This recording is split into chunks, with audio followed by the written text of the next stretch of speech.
तो चलिए आज चलते हैं सीबीएसई की तरफ। सीबीएसई का एक क्वेश्चन पेपर उठाते हैं जो कि क्लास 10th की प्रिपरेशन के लिए बहुत ही इंपॉर्टेंट है। According to the board pattern ये पूरा क्वेश्चन पेपर है जिसको आज हम यहाँ पे सॉल्व करेंगे और डेफिनेटली आपके ये एग्जामिनेशन पर्पस के लिए बहुत ही इंपॉर्टेंट होने वाला है। तो चलिए आज एक लेते हैं सिंपल पेपर जो कि साइंस का सिंपल पेपर है और सीबीएसई पैटर्न पे पूरा ये सिंपल पेपर है। तो चलिए सबसे पहले समझते हैं सिंपल पेपर में क्या क्या है, हमें किस तरीके से क्वेश्चन पेपर को सॉल्व करने हैं। तो क्वेश्चन पेपर पे यहाँ पे हमें 80 मार्क्स का क्वेश्चन पेपर है, मीन्स वहाँ पे हमको 100 मार्क्स का क्वेश्चन पेपर आएगा जो कि अटेम्प्ट हमको 80 मार्क्स का क्वेश्चन पेपर करना होगा और पूरा का पूरा क्वेश्चन पेपर जो है हमारा 5 सेक्शन में डिवाइड है। So in this question papers consist of 39 questions in 5 sections। 39 question है जो कि 5 सेक्शन में डिवाइड है। फर्स्ट सेक्शन में पूरा MCQs आएगा जो कि 20 MCQs हमको यहाँ पे सॉल्व करने हैं। इन 20 MCQs में ईच MCQs के लिए 1 मार्क्स मिलेगा हमको। इसके बाद आता है सेक्शन बी। सेक्शन बी में वेरी शॉर्ट क्वेश्चंस हैं जो कि ईच क्वेश्चन यहाँ पे 2 मार्क्स के हैं और हमें इन 6 क्वेश्चंस को सॉल्व करने हैं। इसके बाद आगे बढ़ते हैं हम सेक्शन सी पे, हमको ईच क्वेश्चन जो है वो 3 मार्क्स का मिलेगा और 7 क्वेश्चंस यहाँ पे हमको मिलेंगे। इसके बाद सेक्शन डी आता है।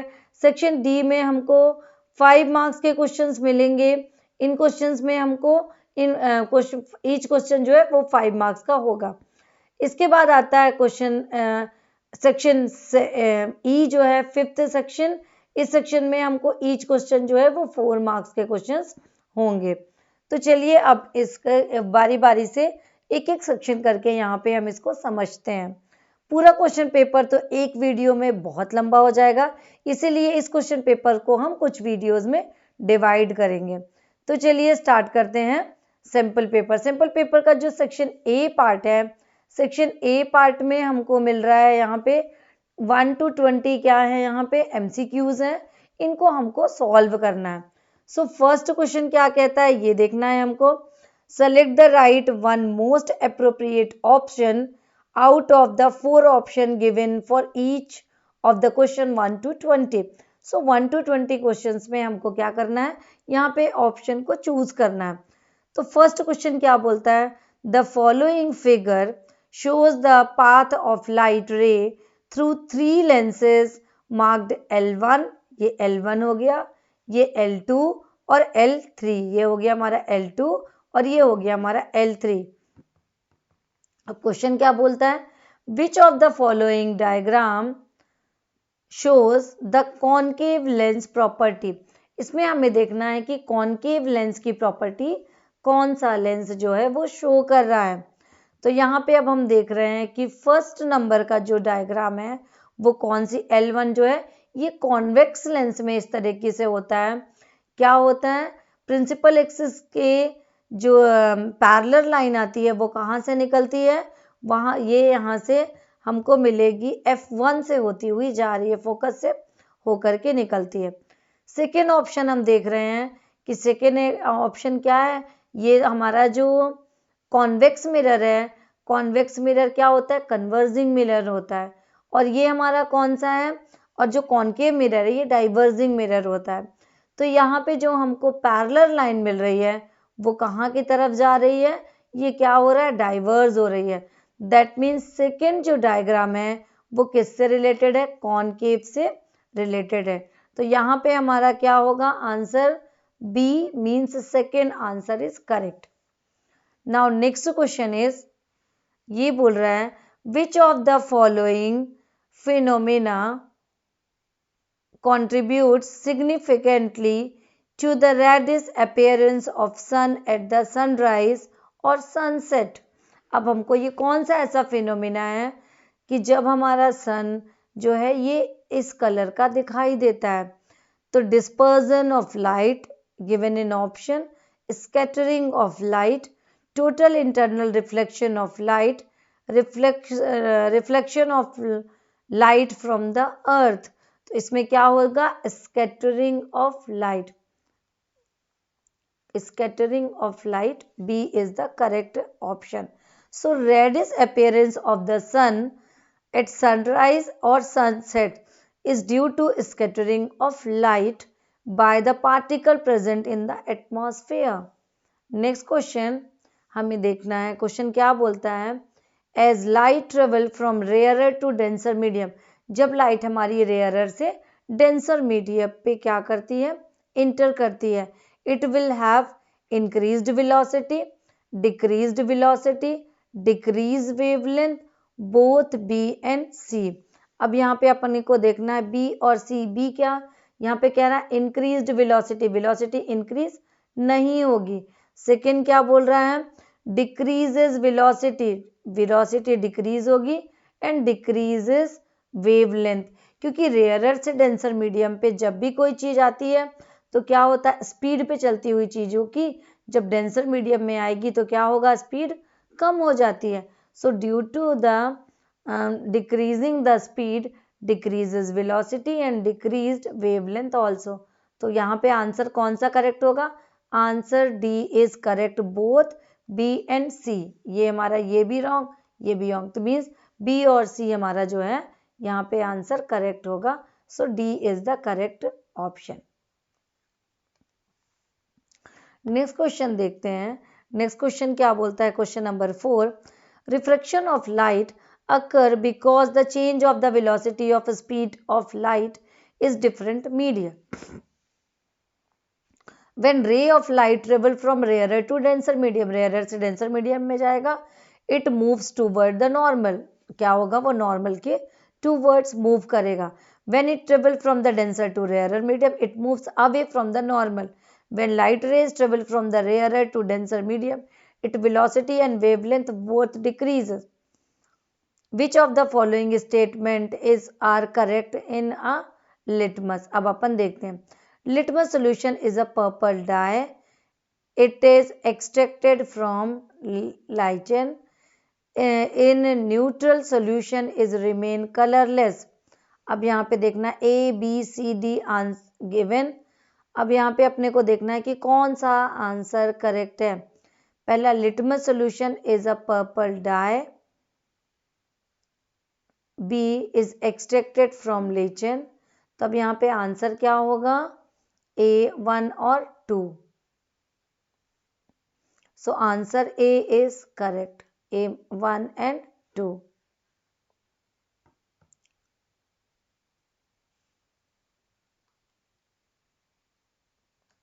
Question number 5. Which of the following are correctly matched? अब यहाँ पे देखना है करेक्टली मैच क्या है. Bleaching powder oxidizing agent in chemical industries.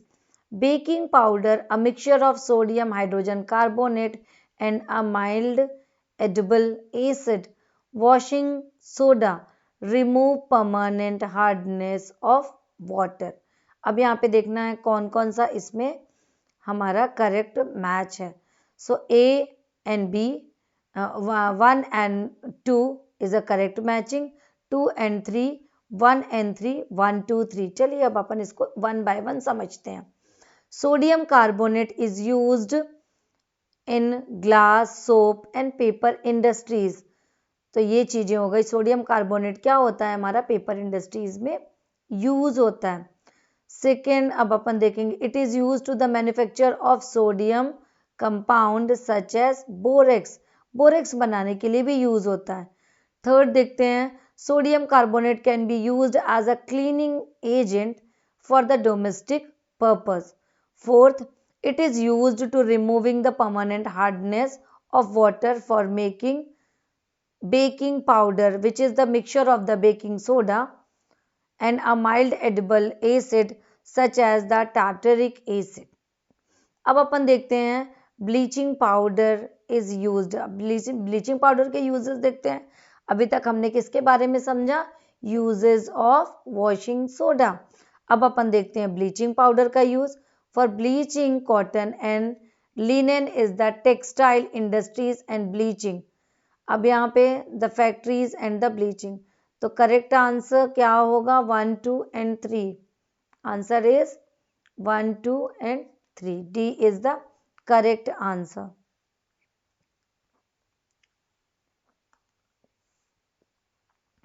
Next question देखेंगे, ये प्रिज्म है, व्हाइट लाइट हो रही है, व्हाइट लाइट आने के बाद ये व्हाइट लाइट 7 कलर में क्या हो रही है, डिस्पर्स हो रही है.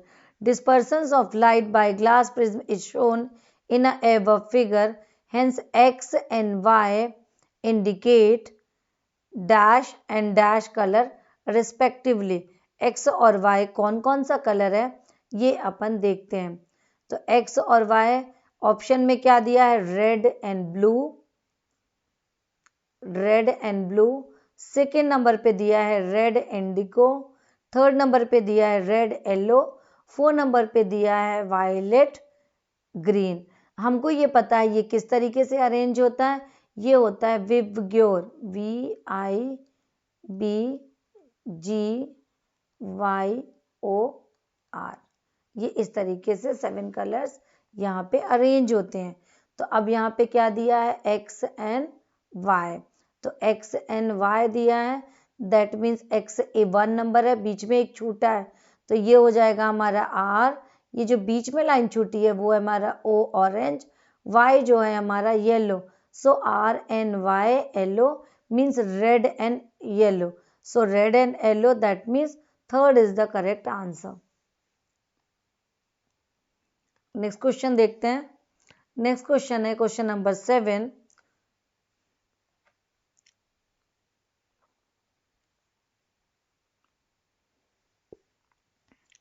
Choose the incorrect statement above about insulin which is shown in the figure. Insulin बनी हुई है, इसके बारे में अब हमें देखना है कि इनकरेक्ट स्टेटमेंट क्या है. It is produced from pancreas. It regulate growth and development of the body. It regulate blood sugar level. insufficient secretion of insulin will cause diabetes. अब अपन को इसमें देखना है कौन सा करेक्ट है. So option B is correct. It regulate growth and development of the body. Insulin is the hormone produced by the beta cells of the islet of Langerhans of the pancreas. Insulin regulates the blood sugars level in the body by the increasing the uptake of the glucose by the cell for the cellular respiration. The insufficient secretion of the insulin may cause an increases in the blood sugar level which is called diabetes. Insulin does not regulate the growth and development. तो ये सारी चीजें हो गई. अब अपन आगे देखते हैं next question. 4 chambered heart is characteristic features of. अब अपन को देखना है किसमें है ये, fishes, amphibians, reptiles and mammals. So mammal is the correct.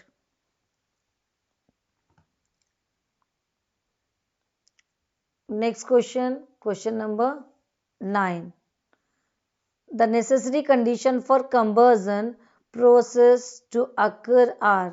क्या क्या चीजें हैं, availability of air oblique oxygen, availability of air, oxygen and fuel, temperature of fuel below ignition temperature, temperature of fuel above ignition temperature.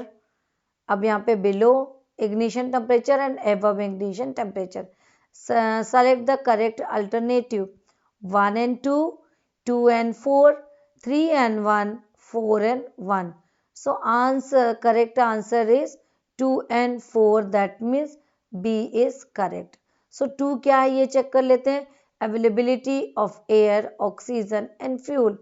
Fourth one is temperature of fuel above ignition temperature. ये दोनों इसमें correct होंगे. Next question is question number 10.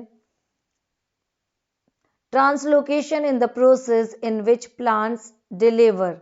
अब अपन को यहाँ पे समझना है mineral from leaves to the other part of the plant. Second is plant growth hormones from leaves to other part of the plant. Third is water and organic substance from leaves to the other part of the plant. D is all of the above. So answer is all of the above. Means क्या है, transportation translocation के लिए ये सारी चीजें. Now next question is question number 11. Question number 11.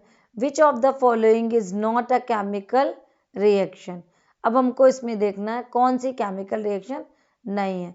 Soaring of milk, dissolution of sugar in water, rusting of iron, digestion of food. अब इसमें कौन सी है जो केमिकल रिएक्शन नहीं है? सेकेंड. क्या होगा इसमें? Dissolution of sugar in water. That is not the chemical reaction. Next is question number 12. Which of the following is the correct sequence of events of sexual reproduction of the flower? अब यहाँ पे हमको देखना है पहला pollination, fertilization, seedling and embryo. Second अब क्या है? seedling, embryo, fertilization, pollination. सी क्या है हमारा? pollination, fertilization, embryo and seedling. Fourth one is the embryo, seedling, pollination, fertilization. तब हमको यहाँ पे देखना है करेक्ट सीक्वेंस कौन सा है. सो करेक्ट सीक्वेंस इज सी.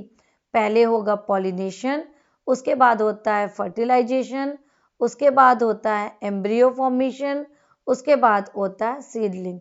तो ये जो है करेक्ट सीक्वेंस है. अब अपन देखते हैं next question, question number 13. So question number 13 क्या बोलता है?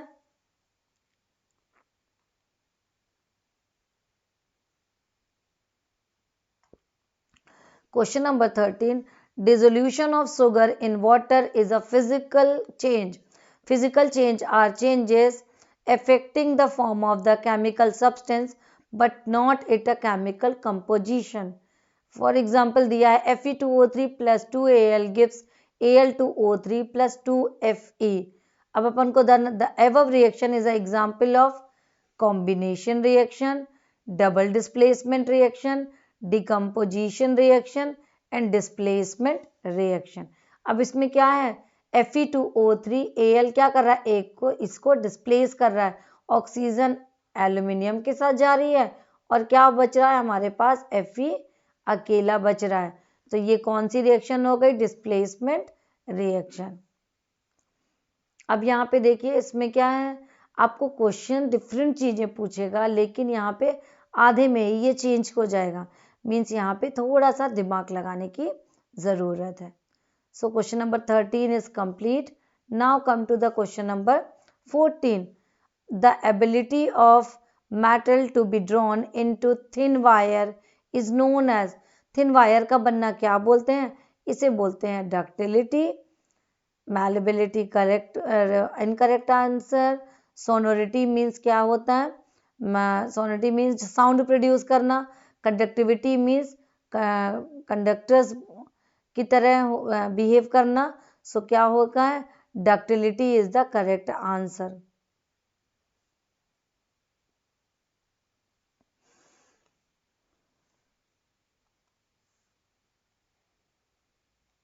अब देखते हैं नेक्स्ट क्वेश्चन, क्वेश्चन नंबर 15.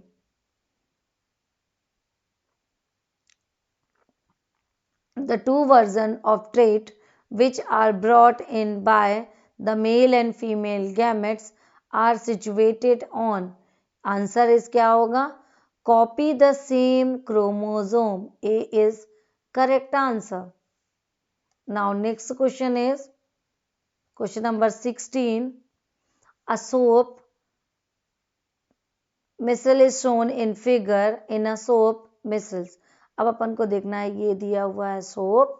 अब अपन को इसमें बताना है the ionic end of soap is on the surface of the cluster while the carbon chain is in the interior of the cluster. Second option क्या बोलता है? ionic end of soap is in the interior of the cluster and carbon chain in out of the cluster. Both ionic and the carbon chain are in interior for the cluster. Both ionic and the carbon chain are on exterior of the cluster. Correct answer is the ionic show first. The ionic end of A is the correct answer. The ionic end of soap is on the surface of the cluster, while the carbon chain is in interior of the cluster. Now next question is, अगले question जो है question number 17 से लेके 20 तक assertion और reason के question है, जो कि इस ईयर 2024 के एग्जाम पेपर्स में आने वाले हैं। तो अब यहाँ पे देखते हैं पहली एसर्शन क्या लिखा हुआ है। Carbon dioxide term lime water milky. Carbon dioxide supplies the water. Both assertion and reason are true and reason of correct explanation of the assertion. Both assertion and reason are true, but the reason is not the correct explanation of the assertion. Assertion is true, but the reason is false. Both assertion and reason are the false. तो इसमें देखेंगे कौन सा correct है। Correct लग रहा है इसमें सी, assertion A is true but reason is wrong. Means C is the correct answer.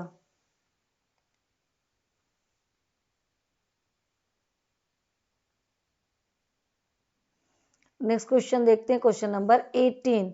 So assertion phototropism is caused by auxin. ये क्या होता है? ये हार्मोन है कहाँ के? प्लांट के। Phototropism is caused by auxin. Second इसका रीजन दिया हुआ है, when light is coming from one side of the plant auxin diffuses toward the सैडी side of the shoot. अब अपन को देखना है इसमें आंसर कौन सा करेक्ट है। Both assertion A and reason are true and reason R is the correct explanation of the assertion. Yes, first is the correct answer. Second third fourth भी पढ़ के देख लेते हैं। Both assertion and reason are the true but reason is not correct, means B is the incorrect. C assertion true but the reason is false, ये भी incorrect है। Assertion A is false but reason R is true, ये भी false है। Next question देखते हैं question number 19. Haemoglobin is not the respiratory pigment in human being. इसका reason क्या दिया है? The transport oxygen in the human body. Correct answer क्या है? अब अपन को देखना है, पहला वाला तो करेक्ट है, मीन्स क्या है? Both assertion and reason are the true, दोनों ट्रू नहीं है। सेकेंड क्वेश्चन क्या बोलता है? सेकेंड इसका option, both assertion and reason are true but reason is not the correct explanation of the assertion. अब देखते हैं सी क्या बोलता है, assertion is true but reason is false. assertion is false but reason is true.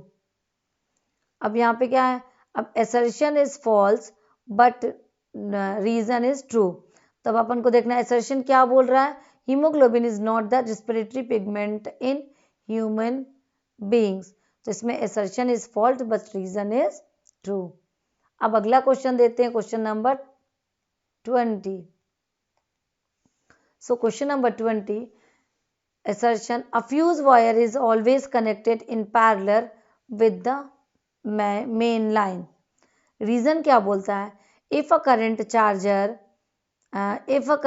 larger than the specified value flow through the current, fuse wire melt. अब इसमें देखना है कि आंसर कौन सा करेक्ट है। तो अब यहाँ पे ए बी पहले देख लेते हैं। A, both assertion and reason are the true and reason is correct explanation to the assertion. नहीं, बिल्कुल भी अलग है। Both assertion and reason are true but the reason is not the correct explanation of the assertion. This is also the incorrect, ये भी incorrect, ये भी incorrect. Third देखते हैं, assertion is true but reason is false. Assertion जो है true है और रीजन फॉल्स है, ये भी गलत है। लास्ट देखते हैं, assertion is false but reason is true, so that is the correct answer. तो ये थे हमारे question related to the section A. Section A जिसमें 1 to 20 क्या है हमारे ऑब्जेक्टिव्स हैं। नेक्स्ट वीडियो में हम अदर सेक्शंस को यहाँ पे लेकर के चलेंगे। अभी section B, C, D and E हमारा बचा हुआ है, वो अब हम अगले वीडियोस में लेकर के आगे बढ़ेंगे। पढ़ते रहिए, फिर मिलते हैं नेक्स्ट वीडियो में।